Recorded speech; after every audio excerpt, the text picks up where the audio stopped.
مسئلہ نمبر 49، والدین اور روزہ دار اور مسافر، ماں باپ کی دعا، روزہ دار کی دعا اور مسافر کی دعا۔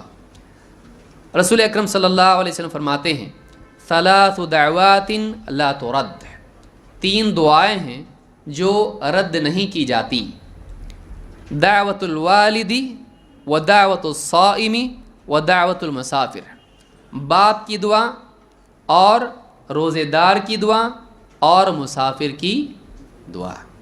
باپ کی دعا اپنی اولاد کے حق میں یا اولاد کے خلاف قبول ہوتی ہے، لولدہ او علی ولد، دونوں آتا ہے اس میں کہ باپ، اس لیے ماں باپ کی بد دعا نہیں لینا چاہیے، ماں باپ کی دعا لینا چاہیے۔ والدین کی دعا بہت ضروری ہے اولاد کے لیے کیونکہ قبول ہوتی ہے، خدمت کرے آدمی اور ان کی دعا لے۔ بعض اوقات آدمی اسباب اور وسائل اور اپنی صلاحیتوں سے وہ ترقی نہیں کرتا ہے جو والدین کی دعا سے کرتا ہے۔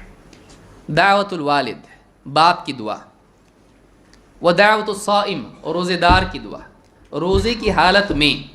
لیکن وہ جو حدیث ہے کہ افطار کے وقت دعا قبول ہوتی ہے وہ ضعیف ہے، لیکن ہاں عموم کے اعتبار سے پورے روزے میں جب بھی چاہے صبح ہو یا مغرب میں ہو یا جیسا بھی افطار کے وقت ہو، کوئی بھی وقت ہو، بندہ روزے کی حالت میں دعا کرتا ہے تو یہ یعنی مشروع ہے اور روزے دار کی دعا قبول ہوتی ہے۔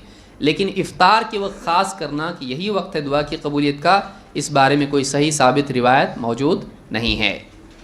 اور تیسری چیز ہے دعوت المسافر، مسافر کی دعا قبول ہوتی ہے۔ تو آدمی سفر میں اگر ہے دعا کرے، سفر میں ہے تو دعا۔ اور روزے دار کا آپ دیکھیے طلوع سحر سے لے کر یعنی غروب آفتاب تک کتنا بڑا وقت ہے، آدمی پورے وقت میں دعا کر سکتا ہے۔ اور یہ ایسا نہیں کہا کہ فرض روزے کی دعا ہے، فرض روزے میں دعا ہے، نفل روزہ بھی آدمی رکھتا ہے اس کی دعا قبول ہوتی ہے، کیونکہ روزہ یہاں کیا ہے، عام ہے، کسی خاص روزے کا تذکرہ یہاں پر نہیں ہے۔